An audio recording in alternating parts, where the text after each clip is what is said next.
एक गांव में हरिया अपने परिवार के साथ रहता था। उसके परिवार में उसकी पत्नी और बेटी पिंकी थी। एक सुबह जब हरिया लौटकर नहीं आया तो पिंकी ने अपनी माँ से कहा, माँ, पिताजी क्यों नहीं आए? अब तो सुबह हो गई। आपने कहा था पिताजी रात में ही आ जाएंगे। मुझे भी समझ नहीं आ रहा बेटी, क्यों नहीं आए तुम्हारे पिताजी? तभी वहां पर हरिया आ गया। हरिया काफी ज्यादा थका हुआ था, जिसे देखकर चंपा ने कहा, अजी, आपको इतनी देर कहाँ लग गई? कल के गए हुए आज सुबह लौट रहे हैं। आपने तो कहा था आप मजदूरी करने जा रहे हैं।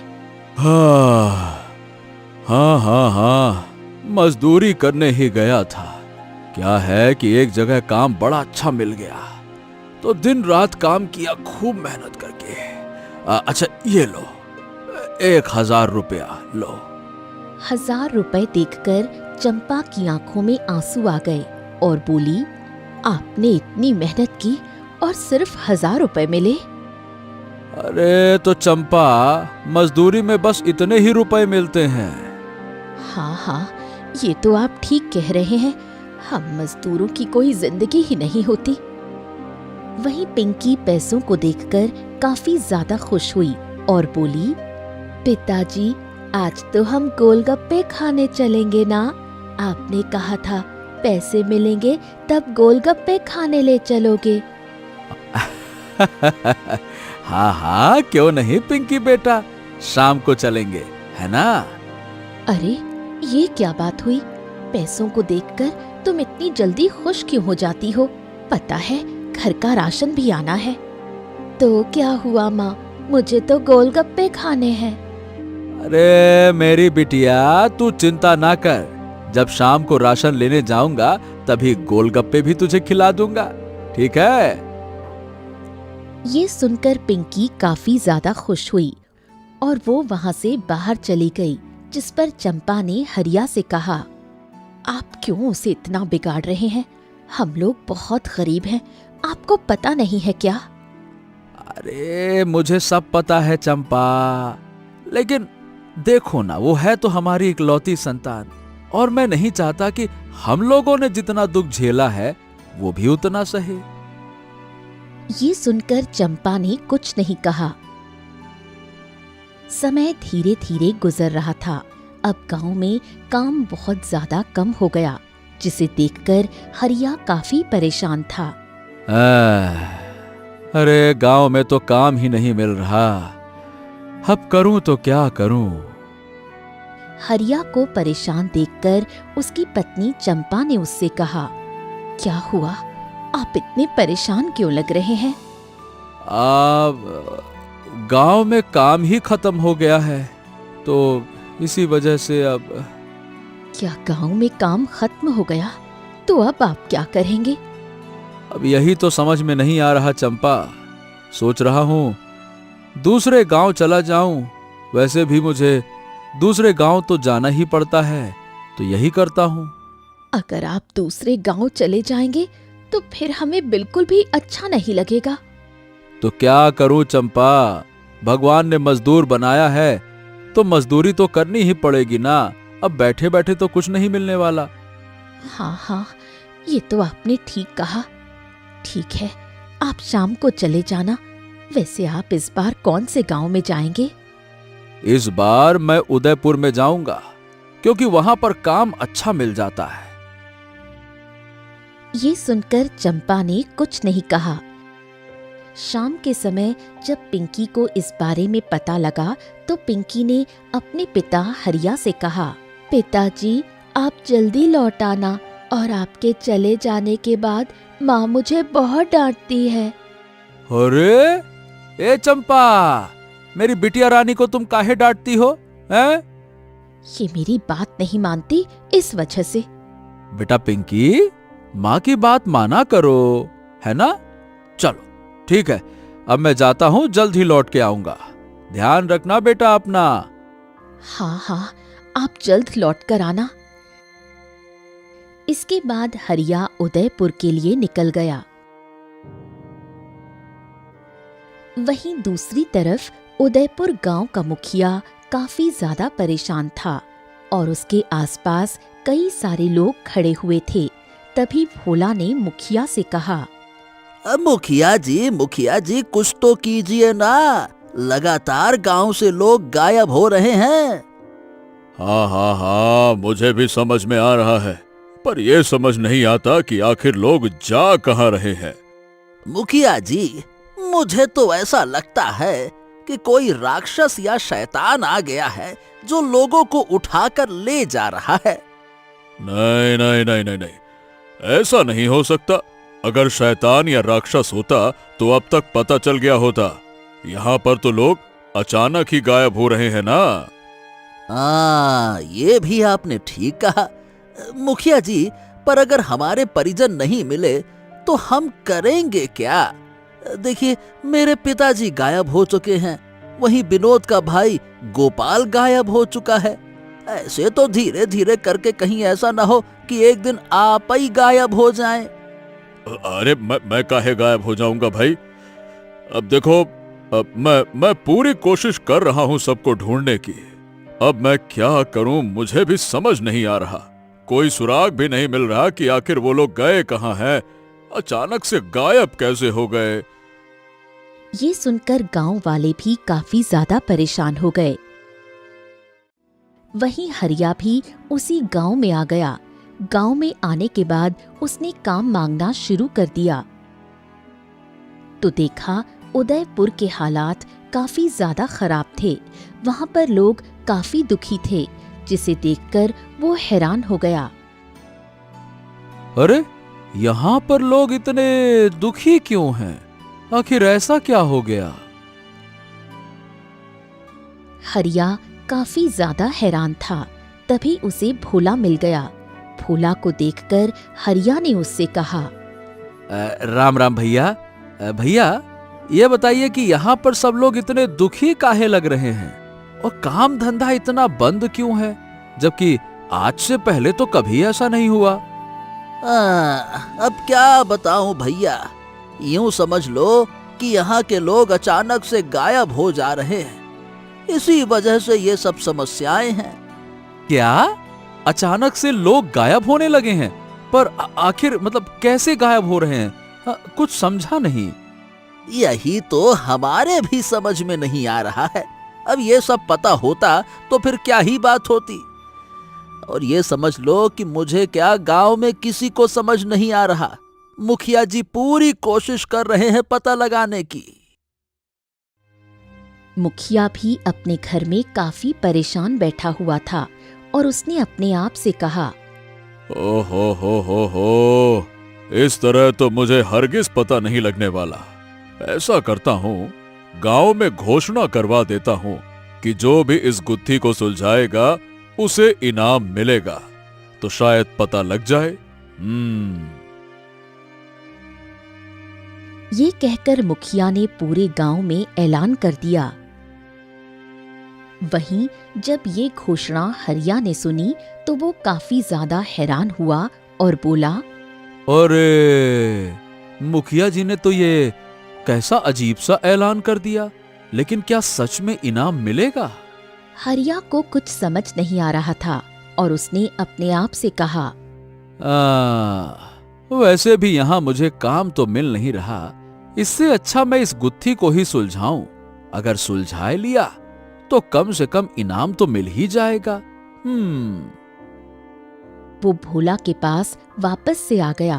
भोला ने जब उसे देखा तो कहा, क्या हुआ भैया, तुम फिर से मेरे पास क्यों आ गए? मैंने बताया तो यहाँ कोई काम धाम नहीं है। अरे भैया, मैं काम मांगने नहीं आया। बात यह है कि क्या आप मुझे एक बात बता सकते हैं? हाँ, पूछो पूछो, क्या पूछना चाहते हो, बताओ। मतलब कि आखिर लोग गायब हो कैसे रहे हैं? उनके साथ होता क्या है? अरे, ये तुमने बहुत ही कठिन सवाल पूछ लिया। अब भैया क्या बताऊं, जो कोई भी जंगल की तरफ जाता है वो फिर लौट कर नहीं आता, चाहे वो किसी भी काम से जाए। हो, तो क्या जंगल की तरफ आप लोगों ने ढूंढने की कोशिश नहीं की? काहे नहीं की, बहुत कोशिश की। अरे भैया, वहां कोई मिला ही नहीं। हम लोग इसी वजह से तो काफी परेशान हैं। अब कुछ समझ नहीं आ रहा, क्या बताएं। लेकिन भैया, तुम ये सब पूछ क्यों रहे हो? क्योंकि सुना नहीं, मुखिया जी ने ऐलान किया है कि जो कोई भी पता लगाएगा उसे इनाम मिलेगा। हाँ हाँ हाँ, सुना है सुना है। पर भैया, हम लोग तो ढूंढ ढूंढ कर थक चुके हैं। ये बताओ, क्या तुम पता लगाने जा रहे हो? हाँ हाँ हाँ, सोच तो यही रहा हूं। हाँ, ये बड़ी अच्छी बात है भैया। अगर तुमने पता लगा लिया तो मैं खुद स्वयं तुम्हें इनाम दूंगा, क्योंकि मेरे पिताजी भी खो गए हैं और मैं अपने पिताजी से बहुत प्यार करता था। ये सुनकर हरिया काफी ज्यादा खुश हुआ और बोला, हाँ, अगर ऐसी बात है तो मैं जरूर पता लगाऊंगा। हाँ। ये कहकर हरिया वहां से चला गया। ऐसा करता हूं, जंगल की तरफ जाता हूं, क्योंकि वो आदमी तो जंगल की तरफ ही बता रहा था।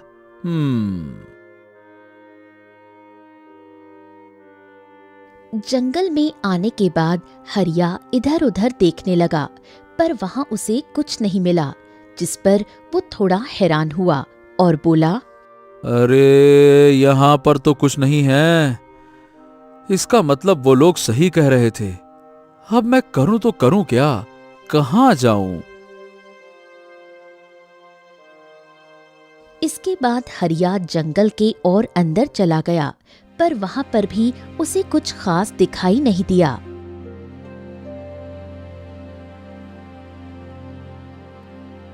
अरे बाप रे बाप, लगता है कि मैंने यहाँ आकर गलती कर दी है। यहाँ पर तो कुछ भी नहीं है। इससे अच्छा मैं यहाँ से चला जाऊं।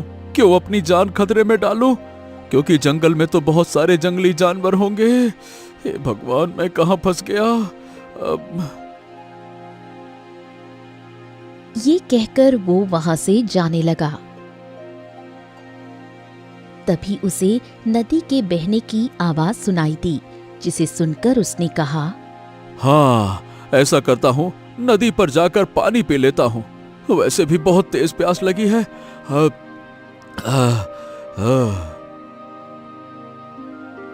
ये कहकर वो नदी पर पानी पीने के लिए आ गया। तभी वहां उसे एक घड़ा दिखाई दिया, जिसे देखकर उसने कहा, अरे, ये यहाँ घड़ा कैसे रखा हुआ है? ओह, जरा देखूं तो इसमें है क्या? ये कहकर जैसे ही वो घड़े के पास गया और उसमें जाकर झांका, अचानक से एक दिव्य शक्ति ने उसे घड़े के अंदर खींच लिया और अगले ही पल वो एक रहस्यमयी दुनिया में आ गया, जिसे देखकर हरिया काफी ज्यादा हैरान हुआ और बोला, अरे बाप रे बाप, ये क्या है?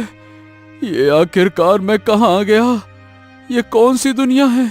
ये तो कोई गांव लग रहा है। अरे, ये लोग इतने दुखी क्यों लग रहे हैं? आखिर ये गांव है कौन सा? तभी वहां पर एक बुढ़िया आई और हरिया को देखकर काफी ज्यादा खुश हुई। आखिरकार, चलो एक और शिकारी आ गया। आओ आओ, तुम्हारा मेरे गांव में स्वागत है। ए काकी, तुम हो कौन? और ये तो बताओ, ये सब इतने दुखी क्यों लग रहे हैं? अरे, इन सबको छोड़ो, आओ आओ, तुम आज से यहीं रहोगे। क्या? यहाँ पे मैं रहूंगा? नहीं नहीं नहीं नहीं, ये तुम क्या कह रही हो? मैं यहाँ नहीं रहूंगा। देखो काकी, मुझे यहाँ से बाहर निकालो। मैं यहाँ नहीं रहना चाहता। अब तुम यहाँ से कहीं नहीं जा सकते। अब तुम यहीं पर रहोगे। ये सुनकर हरिया काफी ज्यादा परेशान हो जाता है। तभी उसके पास गोपाल आता है और कहता है, अब तुम यहाँ से नहीं जा सकते। हम लोग भी इस गड्ढे में फंसे हुए हैं। ये सब सुनकर हरिया को समझ आ जाता है जो लोग भी उदयपुर से गायब हो रहे हैं वो सब इस घड़े में आकर फंस जाते हैं। इस पर हरिया गोपाल से कहता है, पर आखिर ये बुढ़िया ऐसा कर क्यों रही है? क्योंकि ये अपना अलग गांव बसाना चाहती है, इस वजह से ये हम लोगों को यहाँ रखना चाहती है। क्या अपना अलग गांव बसाना चाहती है? पर ऐसा क्यों? अब ये तो हमको भी नहीं पता। हम लोग यहाँ से निकलने की बहुत कोशिश कर रहे हैं पर निकल ही नहीं पा रहे। क्या निकल नहीं पा रहे? पर मतलब कोई ना कोई तो तरीका होगा ना? नहीं नहीं नहीं नहीं नहीं, कोई तरीका नहीं है। अगर कोई तरीका होता तो हम लोग यहाँ से आजाद ना हो जाते। ये सुनकर हरिया काफी ज्यादा परेशान हुआ। उसे कुछ समझ नहीं आ रहा था। वहीं बुढ़िया काफी ज्यादा खुश थी, जिस पर हरिया अपने आप से बोला, ये आखिरकार बुढ़िया इतनी ज्यादा खुश क्यों है? मुझे पता लगाना होगा। इसके बाद वो बुढ़िया के पास आया और बोला, तुम इतनी ज्यादा खुश क्यों हो और हमें यहां से जाने क्यों नहीं दे रही हो? नहीं नहीं, अब तुम कहीं नहीं जाओगे। मैं अपना खुद का गांव बसा रही हूँ। क्या क्या तुम अपना खुद का गांव बसा रही हो? पर क्यों? और तुम ऐसा कर क्यों रही हो जबकि बाहर कितने अच्छे अच्छे गांव तो बसे हुए हैं पहले से? नहीं नहीं, मुझे अपना गांव बसाना है और अब तुम सभी यहीं रहोगे। ये सुनकर हरिया काफी ज्यादा परेशान हो गया। उसे तो कुछ समझ ही नहीं आ रहा था वो क्या करे। हे भगवान, अब मैं करूं तो करूं क्या? मैं यहां आकर बड़ी मुसीबत में फंस गया हूं। हाँ। इसके बाद हरिया फिर से उन लोगों के पास आया जो वहां पर परेशान बैठे हुए थे। वहीं मदन तो काफी तेज तेज रो भी रहा था, जो लगभग बूढ़ा था, जिस पर हरिया ने गोपाल से कहा, अरे ये आखिर इतना तेज तेज रो क्यों रहा है? क्योंकि इन्हें अपने बेटे की याद आ रही है। ये सुनकर हरिया समझ गया कि ये भोला के पिता हैं। इस पर हरिया ने कहा, ओहो, देखो भाई, हमें यहां से किसी न किसी तरह बाहर निकलना ही पड़ेगा।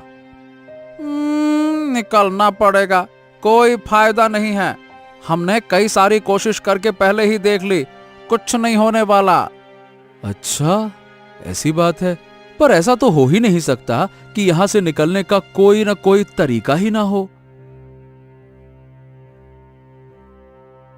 ये कहकर हरिया वहां से चला गया और गांव में घूमने लगा। गांव बिल्कुल वैसा ही था जैसे बाहरी दुनिया में था, जिसे देखकर हरिया ने कहा, बड़ी हैरानी वाली बात है, इतने छोटे से घड़े में इतना बड़ा गांव कैसे बस सकता है? हरिया इधर उधर घूमकर चारों तरफ गांव को देख रहा था। तभी अचानक उसके पास एक तोता उड़कर आया। तोते को देखकर हरिया हैरान हुआ और बोला, अरे यहाँ पर तो पंछी भी है। तुमने बिल्कुल ठीक कहा।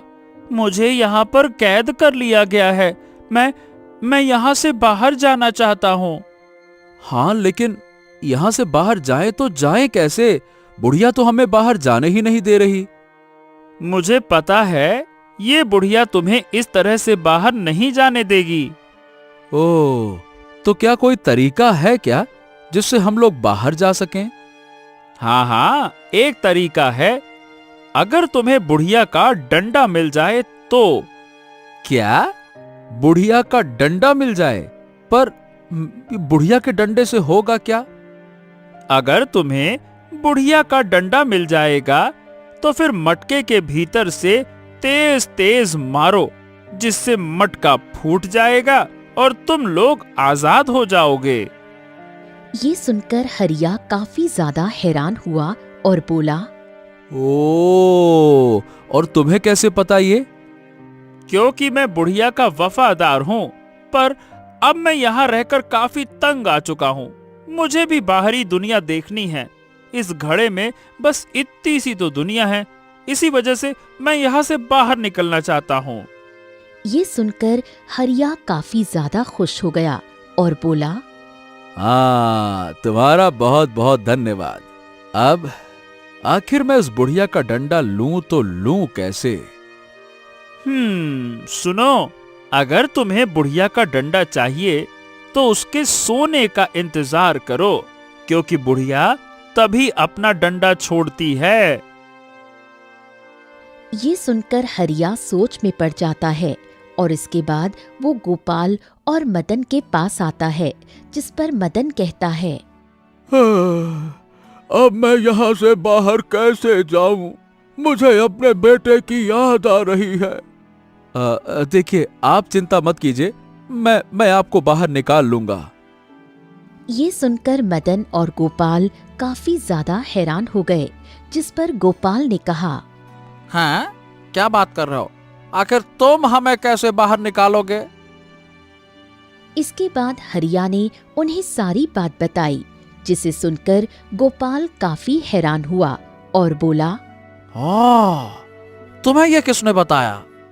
मुझे ये सब बात तोता ने बताया है, वही तोता जो बुढ़िया के साथ रहता है।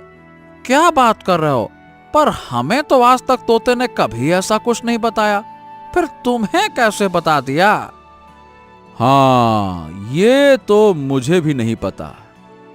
इसके बाद हरिया ने उन लोगों को एक उपाय बताया कि किस तरह बुढ़िया से डंडे को छीना जाए, जिस पर गोपाल ने कहा, ओहो, पर यहाँ पर तो रात होती ही नहीं है, हम पता कैसे लगाएं कि बुढ़िया कब सोती है? क्या बात कर रहे हो? यहाँ रात नहीं होती है? और क्या, हमें तो जब नींद आती है हम तब सो जाते हैं, रात होती ही नहीं है।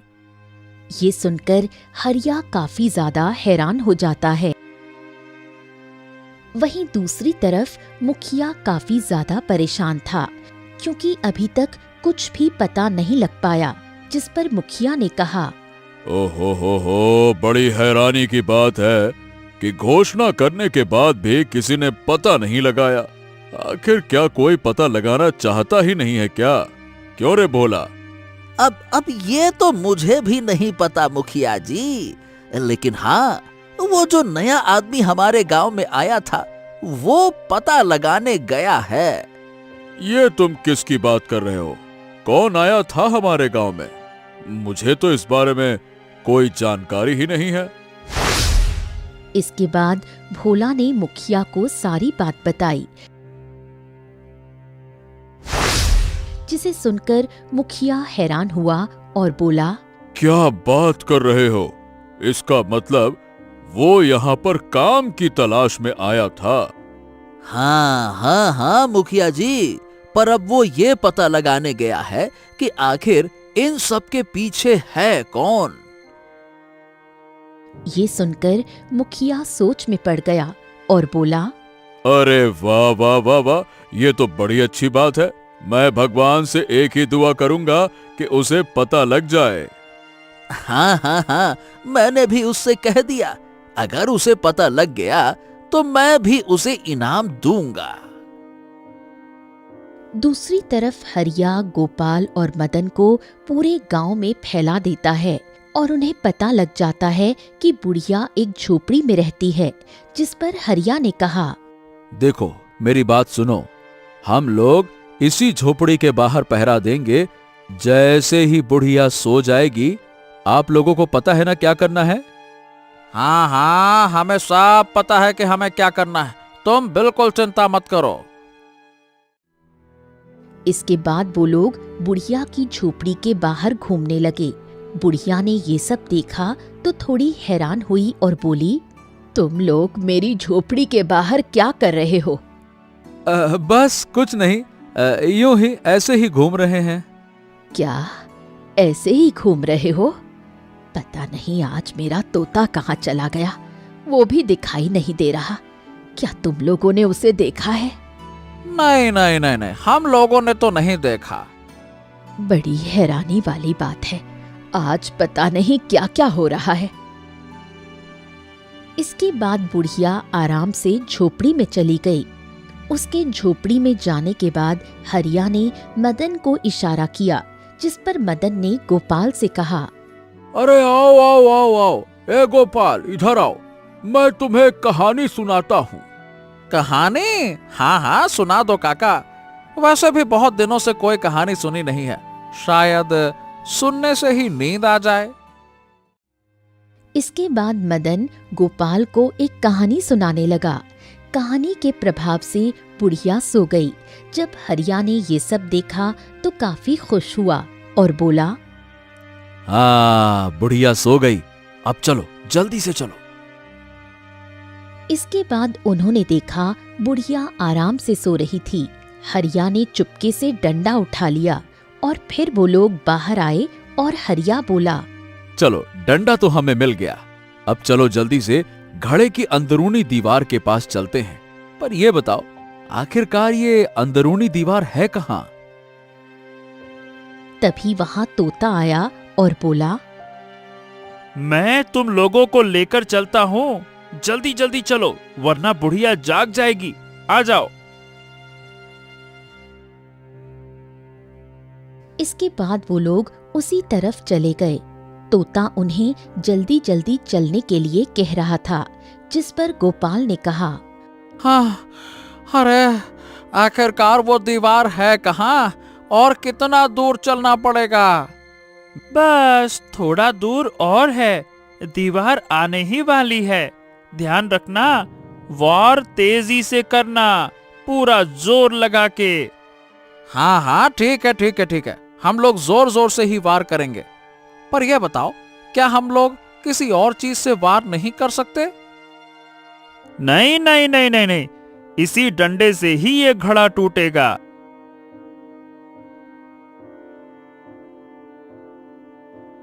और फिर वो लोग बातें करते करते दीवार के पास आ गए।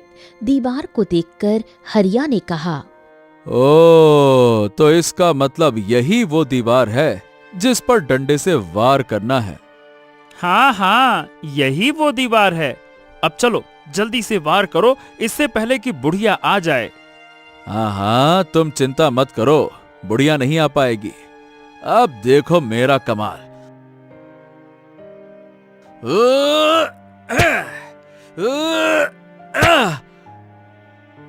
अरे बाप रे, अरे ये तो हिल रहा है। हाँ हाँ, तो अब चलो जल्दी से मारो ना, ये हिलने विलने की चिंता मत करो, जल्दी मारो। तभी वहां बुढ़िया आई और चिल्लाकर बोली, ये सब क्या हो रहा है? तुम लोगों की हिम्मत कैसे हुई ये सब करने की? तभी बुढ़िया की नजर तोते पर गई और उसने कहा, अच्छा, तो इसका मतलब तूने मेरे साथ गद्दारी की। मैं तुझे छोड़ूंगी नहीं, रुक जाओ, वरना मुझसे बुरा कोई नहीं होगा। जल्दी जल्दी वार करो, वरना ये बुढ़िया हमें यहाँ से जाने नहीं देगी, जल्दी करो। हाँ, तुम चिंता मत करो, मैं जल्दी जल्दी ही डंडा मार रहा हूँ।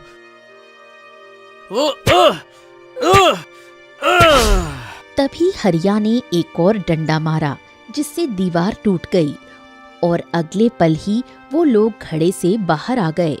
जब वो लोग बाहर निकले तो उन्होंने देखा घड़ा टूट चुका था, जिसे देखकर बुढ़िया जोर जोर से रोने लगी।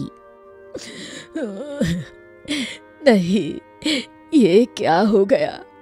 मेरा घड़ा कैसे टूट गया?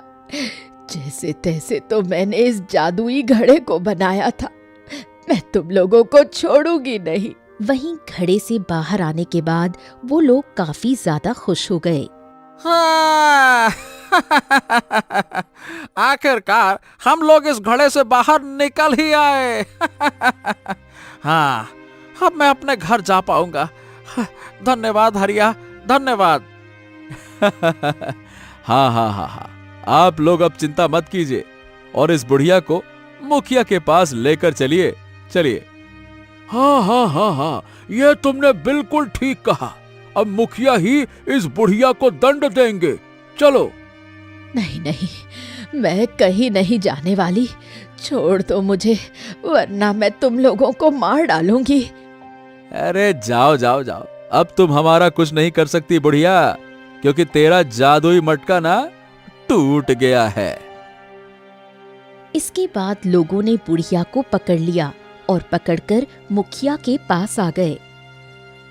मुखिया ने जब खोए हुए लोगों को देखा तो वो काफी ज्यादा खुश हुआ और बोला, अरे आप लोग यहाँ। तभी मुखिया की नजर बुढ़िया पर गई। बुढ़िया को देखकर वो काफी हैरान हुआ। अरे ये बुढ़िया आप लोगों के पास क्या कर रही है? मुखिया जी, इसी बुढ़िया ने लोगों को कैद कर लिया था।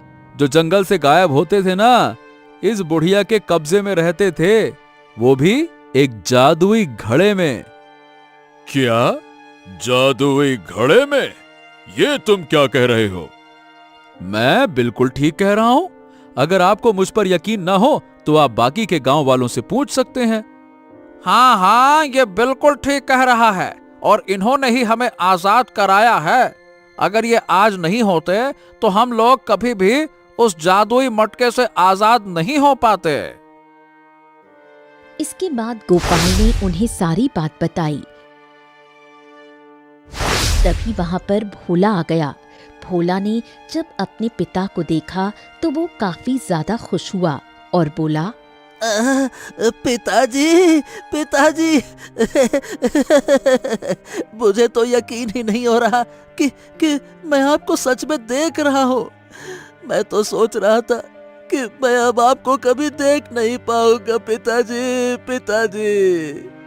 वहीं अपने बेटे को देखकर मदन भी काफी ज्यादा खुश हुआ, जिस पर भोला ने हरिया से कहा, हाँ, तुम्हारा बहुत बहुत धन्यवाद मित्र। मुझे नहीं पता था कि तुम वाकई में करके दिखा दोगे।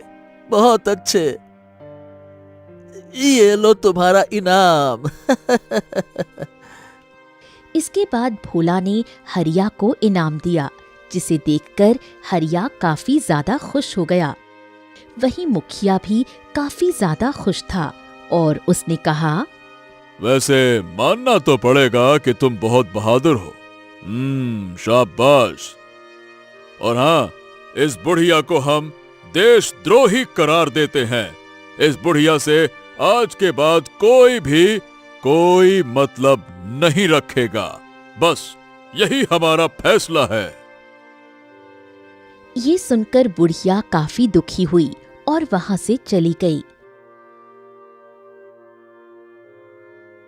वहीं मुखिया ने हरिया से कहा, बहुत अच्छे। आज तुम्हारी वजह से ये रहस्यमयी गुत्थी सुलझ गई, इसीलिए मैं तुम्हें इनाम देता हूं। इसके बाद मुखिया ने भी हरिया को इनाम दिया। इनाम देखकर हरिया काफी ज्यादा खुश हुआ और बोला, आप लोगों का बहुत बहुत धन्यवाद। मैं तो यहाँ काम करने आया था, लगता है कि भगवान को कुछ और ही मंजूर था। यही तो होता है। हम जो सोचते हैं भगवान वो कभी नहीं करते। भगवान वो करते हैं जो हमारे लिए अच्छा होता है। आप बिल्कुल ठीक कह रहे हैं मुखिया जी। चलिए अब मुझे चलना चाहिए। प्रणाम। ये कहकर हरिया वहां से चला गया। वहां से आने के बाद हरिया सीधा घर आया। जब उसकी पत्नी चंपा और बेटी ने हरिया को देखा तो वो काफी ज्यादा खुश हुए और पिंकी ने कहा, पिताजी आप आ गए। मुझे तो यकीन नहीं हो रहा, आप तो बस 1 हफ्ते में ही लौट आए। अरे हाँ बेटा, आ गया। इस बार क्या है कि जल्दी काम खत्म हो गया तो बस आ गया। और हाँ बेटा, अब मैं कहीं नहीं जाऊंगा। ये सुनकर वो दोनों काफी खुश हुए। क्या इसका मतलब आपको यही गांव में काम मिल गया? नहीं चंपा, गांव में काम नहीं मिला बल्कि इनाम मिला है, इनाम। इसके बाद हरिया ने उन दोनों को सारी बातें बताईं, जिसे सुनकर वो दोनों काफी हैरान हुईं और चंपा ने कहा, तो अब आप क्या करेंगे? हाँ, अब मैं यहीं पर एक बहुत अच्छी दुकान खोलूंगा और आराम से अब तुम लोगों के साथ रहूंगा। अपनी बिटिया रानी के साथ। क्यों पिंकी, आजा बेटा, आजा आजा। ये सुनकर चंपा और पिंकी काफी ज्यादा खुश हो जाते हैं और फिर हरिया अपने परिवार के साथ आराम से रहने लगा।